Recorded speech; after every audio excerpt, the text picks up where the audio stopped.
Hey everybody, welcome back to this episode of Think Business Live. Looking forward to talking to founder of Expio Digital Marketing, Andy Roller. Andy, great to have you on the show again. Appreciate your time. And I'm looking forward to diving in and talking about marketing and SEO and digital marketing. I love talking about it. And in today's world, I think it's more important than ever, especially in this, a world where everybody needs to be thinking digitally more than ever before. Smarter marketing is a click away, is what's on your website. And we're going to get into all the marketing and everything you do. But one of the things, and I know this from us talking, is I want to talk about your culture and how you have built a culture, not only through COVID, but even before COVID, and kind of the standards of your culture, and the vibe and energy that you kind of lead with. Yeah. Well, thanks. It's great to see you, John. And just to give you a shout out, we appreciate your coaching with our company and Jody in particular, and you've done a great job with her. So around 2014, 2015 is when we kind of I started the company in 2011, but we sort of clarified our values and around culture around 2014, 2015. And so these are, as you know, our sort of three pillars of culture are the no BS, no bullshit, no assholes, and no ASAP. All three of those are borrowed from two different books. The no BS, yeah. I don't know where I picked that up, but the no assholes was a professor at Stanford who wrote the book, The No Asshole Rule. And then no ASAP was from the guys at Basecamp. And they talk about how ASAP is poison for a culture. Yeah. And so what we have is we sort of have these three inverted values. We we're customer service, we're data driven. Well, that's all great. I hope you are if you're in a digital agency. But what I wanted to have was something that we could remember and make decisions from. So they're inverted values. We sort of know what to do. What we need is a filter. And so these inverted values kind of create a filter. This is who we're not going to be, how we're not going to act, how we're not going to talk, how we're not going to treat people right. And so under each one of those values, like no BS. So for us, that would include not being dishonest, not misrepresenting metrics. That would include not having, games, power plays, games, and internally or with clients, representing ourselves accurately, not messing around. The no assholes is pretty obvious, but the one key to that is you think of that in terms of on your team, but we also don't tolerate asshole clients. And we have definitions for this. Like we have a whole document that outlines what exactly is an asshole according to us. And the biggest part of that, I could go down a list of traits, but the biggest part of that is that if you're dealing with a client or employee or contractor or vendor, someone who consistently demeans and disrespects who you are and what you do and leaves you feeling demeaned and disrespected, that is one of the key and core traits of how we would define an asshole. It doesn't mean that somebody has a bad day or they said a bad word or they say, that's not, who cares? But if they leave you disrespected and demeaned, and dishonored in a consistent pattern, that's to us is that. So we fire for that. We don't hire for that. Obviously, we fire clients over that.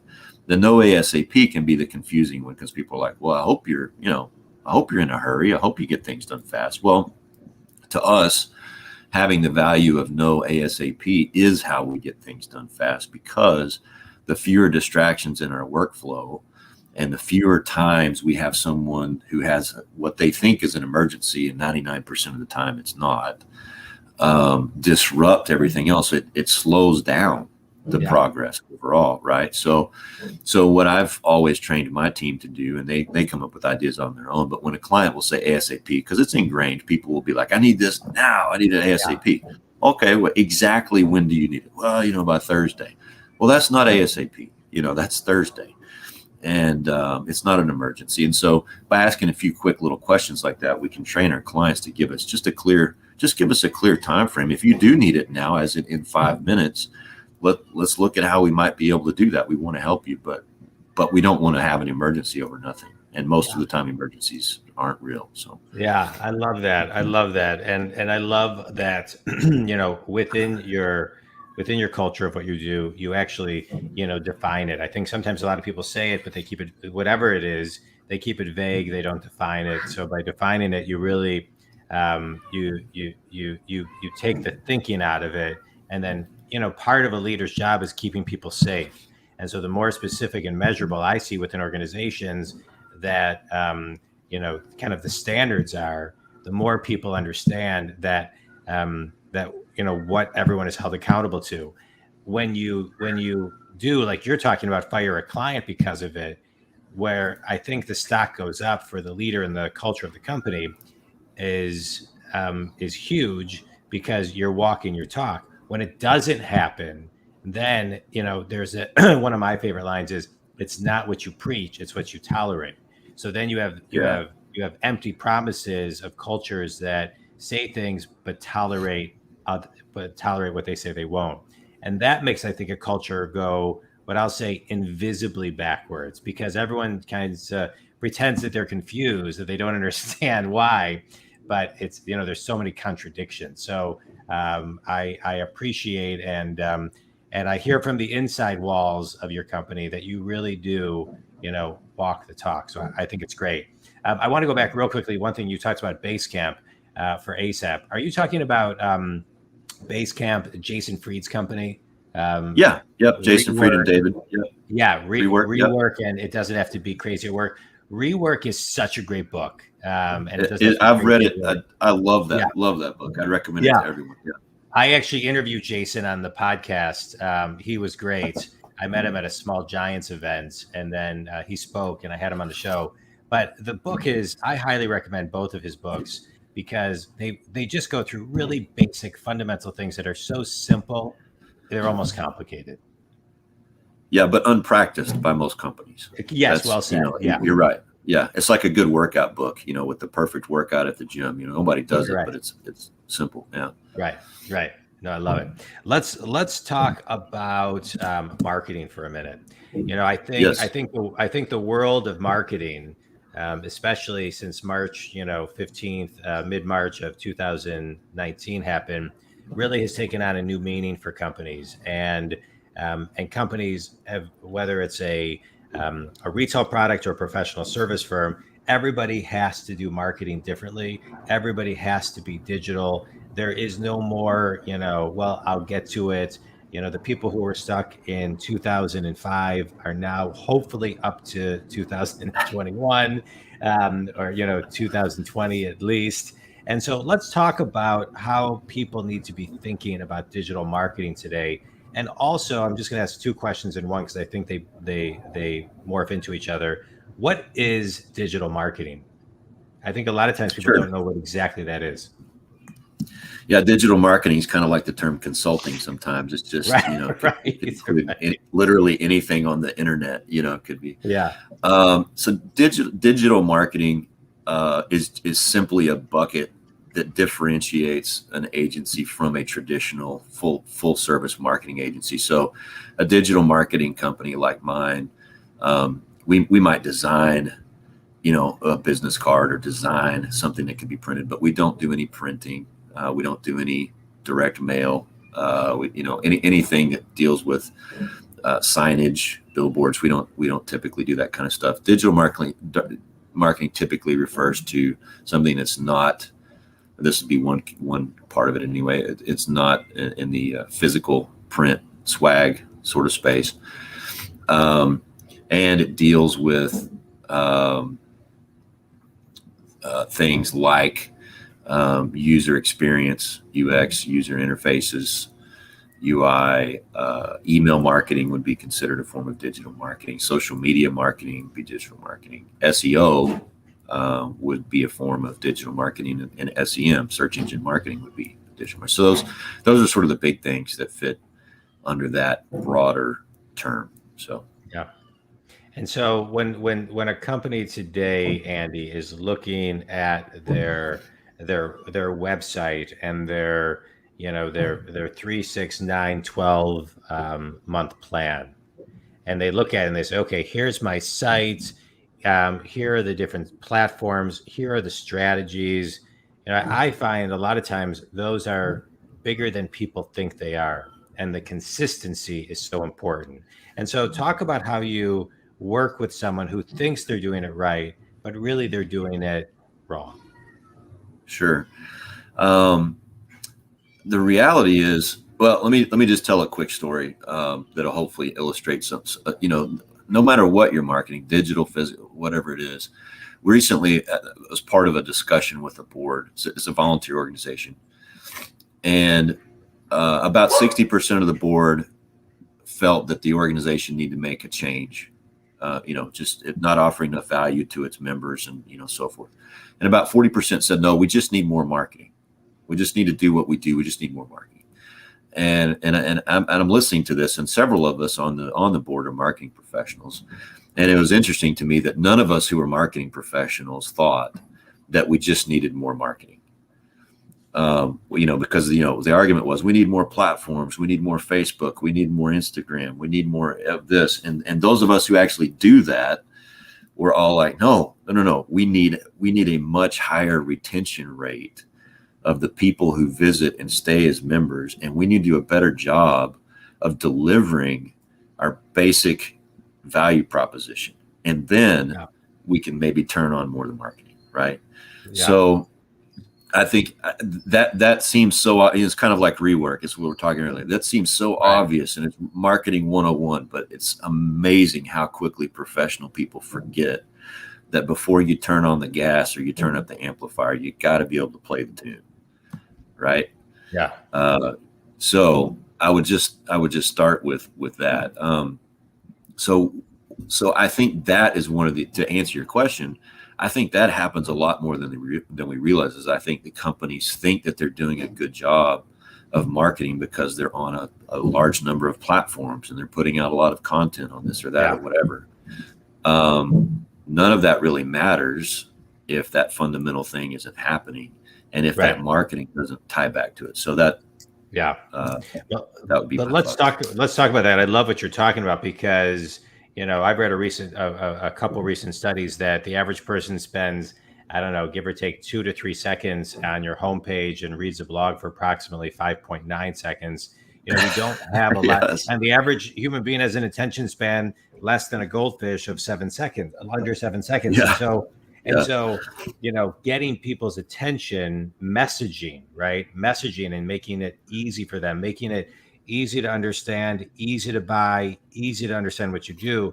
You really have no time to do that. I find a lot of companies who think they're doing it right have very difficult messaging. You go to a website, you don't even know what they're selling or how to buy from them. And so talk about the importance of messaging and how to get messaging to simplicity, and how to, and being okay with selling on your website that your people are, when they come, they want to know how to work with you. And sometimes people kind of are just so esoteric about it. Yeah.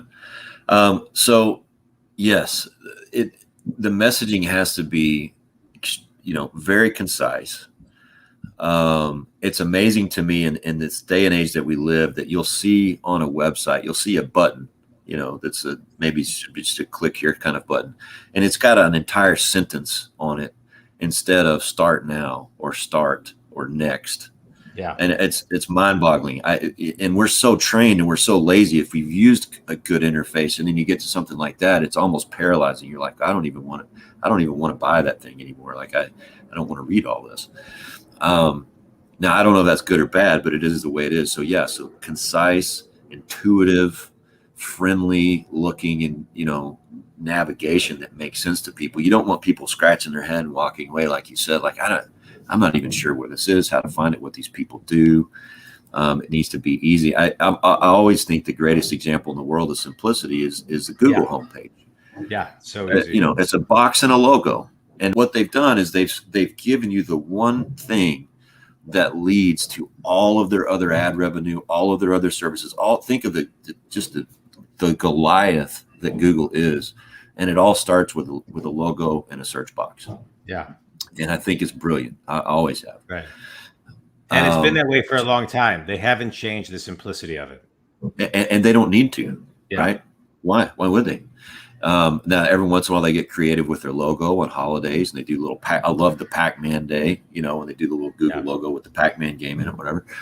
But here's what's interesting to me is that companies is so difficult for them to remove things from their homepage or from their website in general. They just and there's these big fights about it's got to stay, as if when you look at the homepage, you're going to look at all that stuff at the same time anyway.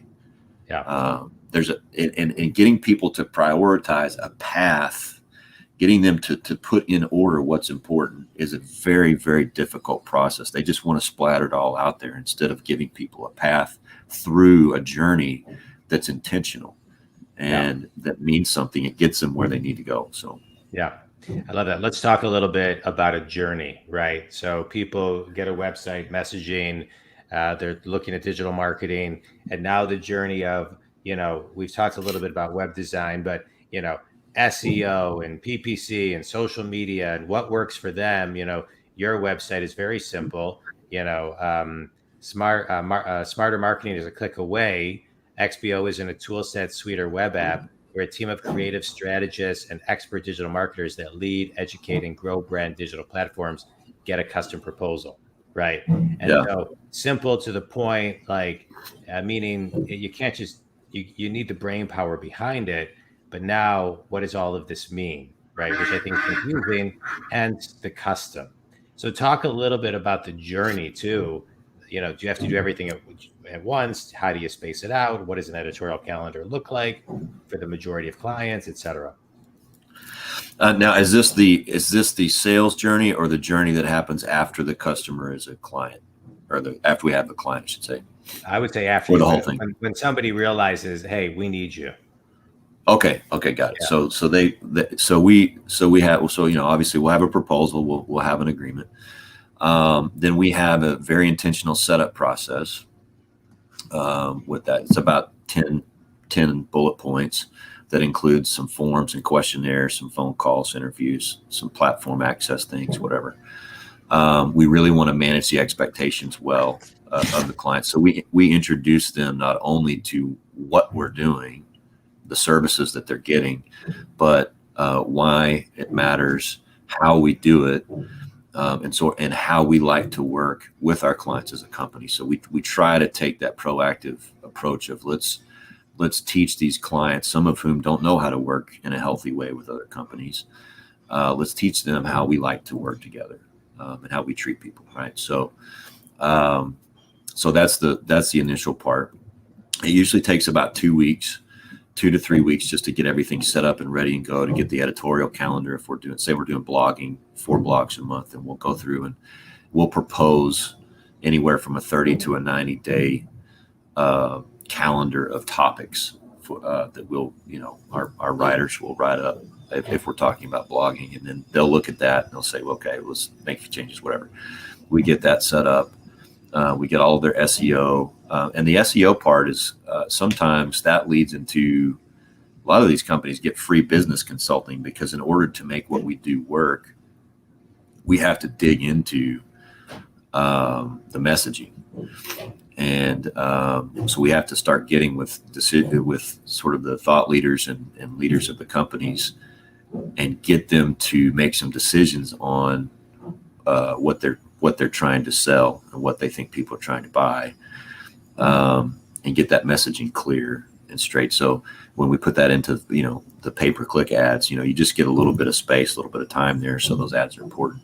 And the idea, and I could go more about what we do, but the idea behind all of the pieces of content, here's really what we're trying to get to, is that every touch that we make with a potential customer of that company, we want it to build trust and not take away, right? So spam is always going to take away trust. That's going to lead you further and further away from the person trying to get you.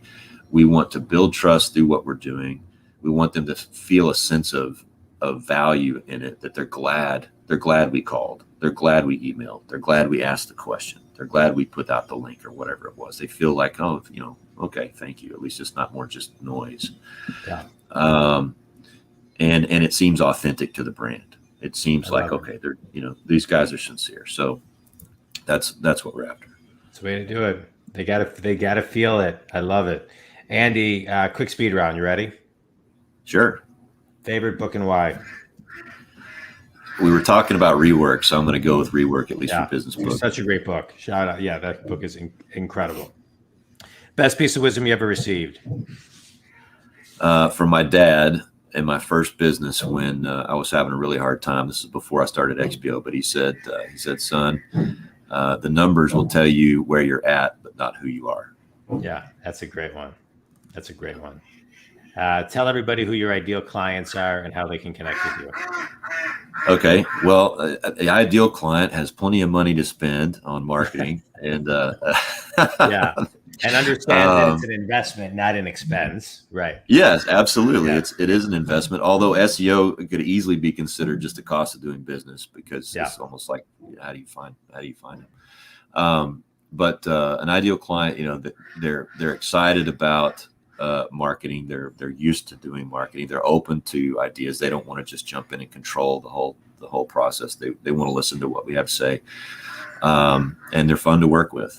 And as far as their industry, we work across a bunch of different industries. Doesn't really matter. So cool. Well, I appreciate you taking time to be on the show today, Andy. You're Thank you. With great insight, and most importantly, I mean, you got the intellect, you got a great business platform, you have great ideas, you have a great team of strategists, but you and your company have great hearts, and you kind of move from that space, and you walk your talk and create a great culture for not only you but for your team, and for your clients.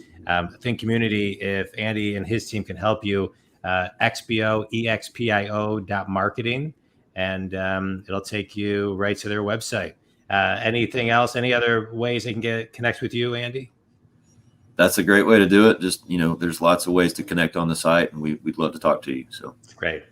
All right. Think community. Thanks very much. If Andy and his team can help you, please reach out. Andy, always good to see you. Appreciate you educating everybody on the importance of, just being digital. And, right now, pre-COVID studies were showing that 85% of the businesses that will be around in 2030 do not exist today.